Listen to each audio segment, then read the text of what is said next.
Hello friends, welcome to Sangeeta's Food Gallery in Tamil.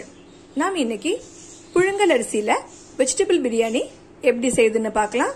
இது செய்யறதுக்காக ஒரு குக்கர் சூடு பண்ண வச்சிருக்கேன். இதுல 3 டேபிள் ஸ்பூன் ஆயில் சேர்த்துக்கலாம்.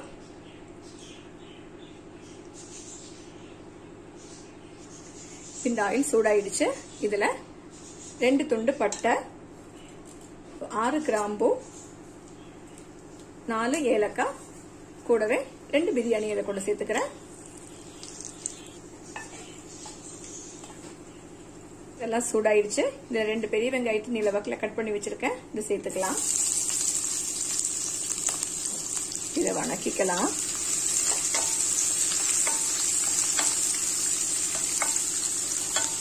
இந்த வெங்காயம் எல்லாம் லைட்டா வதங்கிருச்சு.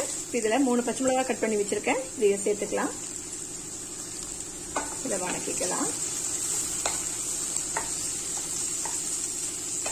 இதுல 1 டேபிள் ஸ்பூன் இஞ்சி பூண்டு பேஸ்ட் சேர்த்துக்கலாம்.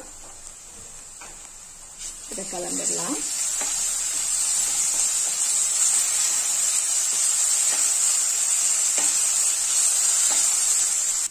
பாருங்க, இந்த வெங்காயம் எல்லாம் நல்லா வதங்கிடுச்சு. இதுல 2 தக்காளி பழத்தை கட் பண்ணி வச்சிருக்கேன். இதை சேர்த்துக்கலாம். இதையும் சேர்த்து வணக்கிக்கலாம்.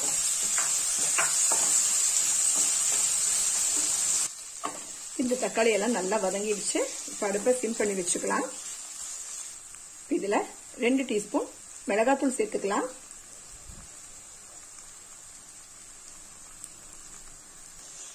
அரை டீஸ்பூன் மஞ்சத்தூள் சேர்த்துக்கலாம். இதுல 1.5 டீஸ்பூன் கரம் மசாலா தூள் சேர்த்துக்கலாம்.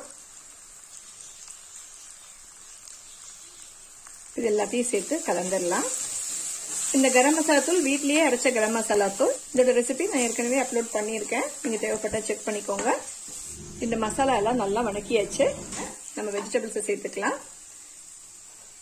ஒரு கேரட் பண்ணி வச்சிருக்கேன். இதை சேர்த்துக்கலாம்.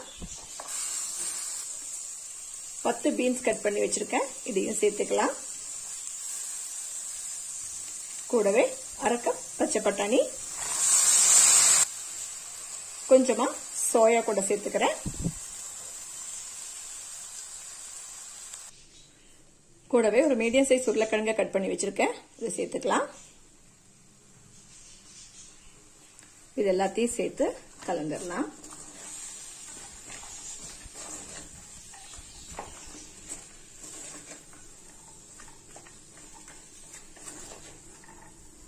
இதுல ஒரு கைப்பிடி அளவு புதினா சேர்த்துக்கலாம்.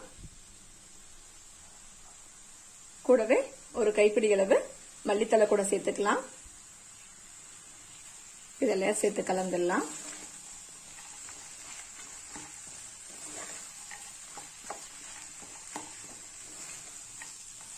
இப்ப பாருங்க, இந்த வெஜிடபிள்ஸ் எல்லாம் மசாலாவோட நல்லா கலந்தாச்சு.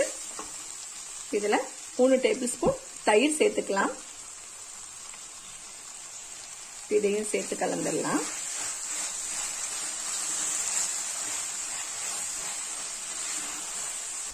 இதெல்லாம் நல்லா கலந்தாச்சு. இதுல நம்ம தண்ணி சேர்த்துக்கலாம். நான் இப்போ 5 கப் அளவுக்கு தண்ணி சேர்த்துக்கிறேன். இப்ப சுடுதண்ணி தான் சேர்த்திருக்கேன். இதுல தேவையான அளவு உப்பு கூட சேர்த்துக்கலாம். நான் 2 கப் அரிசி எடுத்திருக்கேன். 1 கப் அரிசிக்கு 2.5 கப் தண்ணி சேர்த்துக்கணும். நான் 2 கப் எடுத்திருக்கிறதால 5 கப் தண்ணி சேர்த்திருக்கேன். இந்த தண்ணி எல்லாம் கொதிக்க ஆரம்பிச்சிருச்சு. இப்ப நம்ம இதுல அரிசி சேர்த்துக்கலாம்.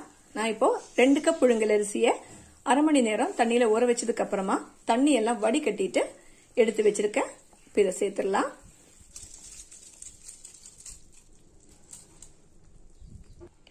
எல்லா அரிசி இதுல சேர்த்தாச்சு. இதை கலந்துடலாம்.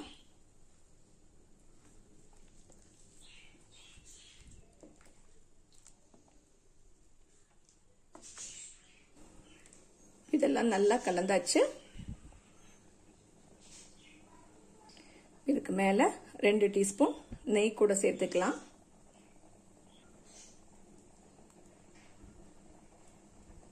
இப்போ குக்கரை க்ளோஸ் பண்ணி வெயிட் போட்டு 2 விசில் வந்ததுக்கு அப்புறமா 5 நிமிஷம் சிம்ல வச்சுட்டு ஆஃப் பண்ணிடலாம்.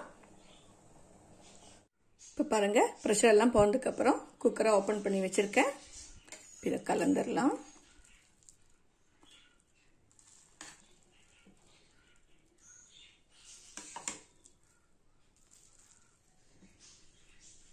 பாருங்க இந்த ரைஸ் எல்லாம் கரெக்டா வெந்து வந்திருக்கு. அவ்வளவுதான், சாப்பாட்டு அரிசியில ஈஸியா செய்யக்கூடிய வெஜிடபிள் பிரியாணி ரெடி ஆயிடுச்சு. நீங்களும் இந்த ரெசிபியை ட்ரை பண்ணி பாருங்க. உங்களுக்கு பிடிச்சிருந்தா லைக் பண்ணுங்க, ஷேர் பண்ணுங்க, கமெண்ட் பண்ணுங்க. என்னோட சேனலை சப்ஸ்கிரைப் பண்ணுங்க. தேங்க்ஸ் ஃபார் வாட்சிங்.